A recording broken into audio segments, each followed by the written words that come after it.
Hi everyone, it's Alexis, a level 2 occupational therapy student, and I started a week-long series about the ALERT program, which is a sensory-based program to help kiddos who may have some sensory impairments to kind of like regulate how they're feeling.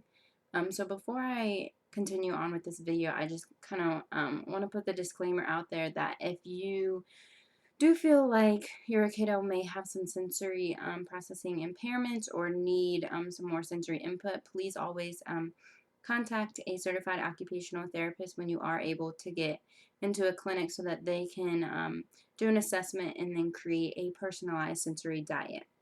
So I just kind of wanted to start out with this because these videos are more so just informational videos. Um, and so, like I said, just always contact a certified occupational therapist if you do decide or if you do think that your kiddo may need some sensory input. So, um, previous videos that I have done about the ALERT program kind of just talk about what the ALERT program is, the key concepts of it, and then 2 out of the 3 stages. So this stage is going to be the last stage of the ALERT program, and this is all about regulating the engine speeds. So if you haven't watched the other videos, I would encourage you to go watch those because you're probably wondering why I'm talking about it. Engine speed. The ALERT program uses the analogy of a car engine to kind of determine like your level of like arousal or awareness. So you have like the high engine speed or high engine gear, excuse me, and that's like you're hyperactive, you're hyped up, you're anxious, things like that. You have the low gear where you're like sluggish, you're spacey, and then you have the just right gear where you're able to interact in with others and within the environment. So, stage 3, like I said, is regulating engine speeds. There are 4 mile markers, is how they describe it, or also known as steps. And in this stage, students are going to learn how to monitor independently and choose strategies to help regulate their engine levels in a variety of settings. So, like I said, there's 4 mile markers. So the first one is going to be that students choose the strategies independently. So you're probably wondering what strategies. In the previous videos, I talked about sensory motor preferences or strategies that they can use. And there's all different kinds like chewing gum, weighted blankets, being in a noisy room or a quiet room, things like that. So just different strategies in order to get them to a better engine state or like the just right state. So for the first mile marker of stage 3, like I said, students choose strategies independently. Most of them are using the high-low chart correctly. And then as a person that's interacting with the students utilizing the ALERT program, you should always ask questions to help them eventually to like pick strategies independently and then encourage them to evaluate what worked and then what didn't work. So the second mile marker is that students use strategies independently outside of therapy sessions. So you want to try to use those strategies first in a safe environment, so what they deem as safe. So that may be school, that may be their home, things like that. And so you want to use those strategies also in environments where other people kind of understand the ALERT program. So more than likely, like the kiddos' parents are going to understand the ALERT program. The student, or the excuse me, the teachers may understand the ALERT program. So try to use those strategies in a safe environment where people are kind of familiar with what is going on. And then the third one is that students learn to change their engine speeds when options are limited. So they may be in an unfamiliar situation and they may not be able to use a strategy that has worked in the past and they're familiar with. So they need to come up with like a new strategy on the fly.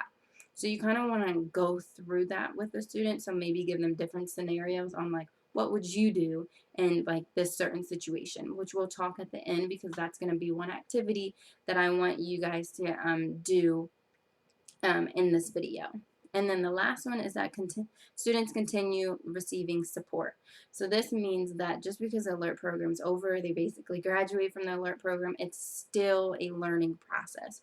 And you should always be involved with like focus groups or support groups that foster like the ALERT program, like key concepts and the whole the whole 3 stages. So this is a continuous cycle, and you should never just like cut it off completely, because then students are going to lose momentum and then they're not going to be able to sustain or progress throughout. So that's kind of what stage 3 is.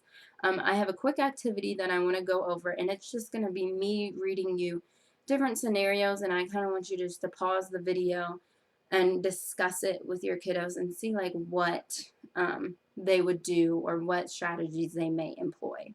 So I'm going to get the scenarios down here, and these scenarios are coming out of the Alert Program book that you more than likely probably will not have unless you are an OT or maybe an OT student like me who's interning and on field work and utilizing this.